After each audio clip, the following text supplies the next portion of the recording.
Mencari nafkah yang halal merupakan salah satu kewajiban setiap muslim, sebagaimana sholat 5 waktu, berpuasa dan berzakat.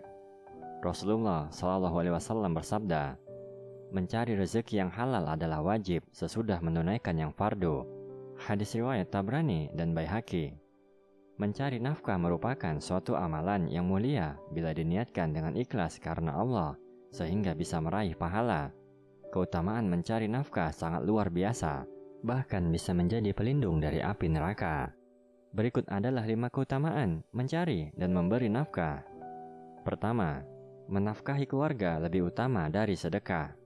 Dari Abu Hurairah radhiyallahu anhu, Rasulullah SAW bersabda, dinar atau harta yang kamu keluarkan di jalan Allah, lalu dinar yang kamu keluarkan untuk memerdekakan seorang budak, lalu dinar yang kamu keluarkan untuk orang miskin, dan dinar yang kamu nafkahkan untuk keluargamu, maka pahala yang paling besar adalah yang kamu nafkahkan untuk keluargamu.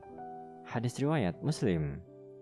Syekh Muhammad bin Shalih Al-Utsaimin rahimahullah menjelaskan, sebagian orang tatkala bersedekah untuk fakir miskin atau yang lainnya, maka mereka merasa telah mengamalkan amalan yang mulia dan menganggap sedekah yang mereka keluarkan itu sangat berarti. Adapun tatkala mereka mengeluarkan harta untuk memberi nafkah kepada keluarganya, maka seakan-akan perbuatan mereka kurang berarti. Padahal memberi nafkah kepada keluarga hukumnya wajib, dan bersedekah kepada fakir miskin hukumnya sunnah. Dan Allah lebih mencintai amalan wajib daripada amalan sunnah. Kedua, mencari nafkah dengan niat ikhlas karena Allah akan menuai pahala. Dari Sa'ad bin Abi Waqqas, Rasulullah SAW bersabda, sungguh tidaklah engkau menginfakkan nafkah atau harta dengan tujuan mengharapkan melihat wajah Allah pada hari kiamat nanti, kecuali kamu akan mendapatkan ganjaran pahala yang besar, sampai pun makanan yang kamu berikan kepada istrimu. Hadis riwayat Bukhari. Imam Al-Bukhari memasukkan hadis ini pada masalah setiap amalan tergantung pada niat.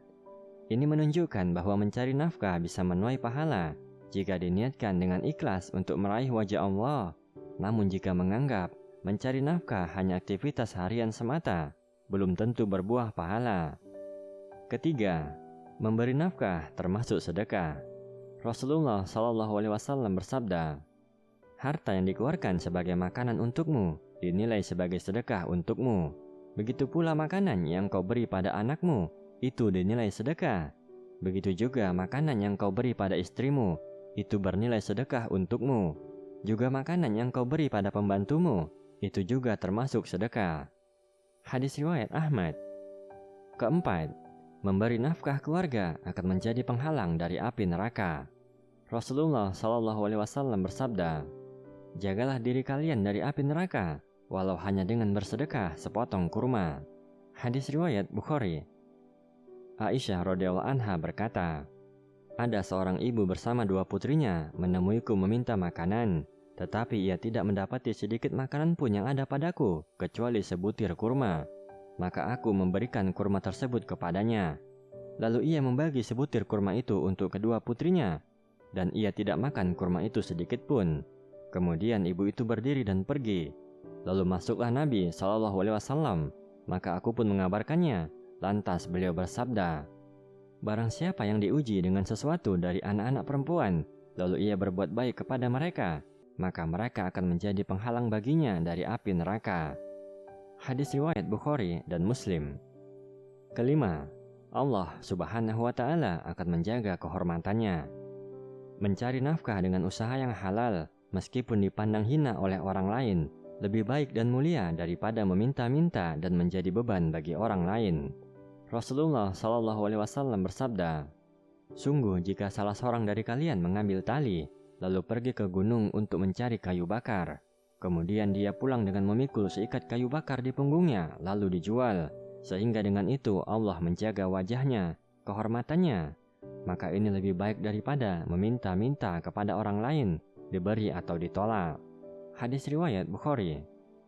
Rasulullah bersabda, barang siapa pada malam hari merasakan kelelahan dari upaya keterampilan kedua tangannya pada siang hari, maka pada malam itu ia diampuni oleh Allah.